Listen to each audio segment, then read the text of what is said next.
Anna baby. Anna baby. Anna ikú ẹ má tóbi láàárọ̀ yìí.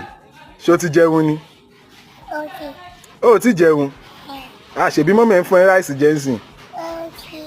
Wọ́n fún ẹ ní ráìsì jẹ. Wọ́n fún ẹ ní ráìsì. Kí ló máa jẹ láàárọ̀ yìí? Ẹ̀bà ló fẹ́ jẹ. Ẹ̀bà pẹ̀lú kí ni? Orí ọbẹ̀ wo ló fẹ́ fi jẹ? Orí ọbẹ̀ wo ló fẹ́ fi jẹ? Ọbẹ̀ ata. Kí ni kó fi sínú ọbẹ̀ ata yẹn?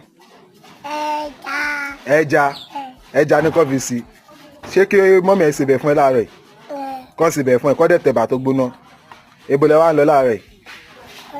Ibo ni ó ń lọ láàárọ̀ yìí? Ó ń lọ sí school. Ó ń lọ sí school. Àtọ̀dọ̀ màmí.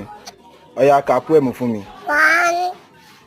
Poem ni kò kà fún mi ní kò kà 1 2 3. Ó yá ka poem. Pawpaw is a kind of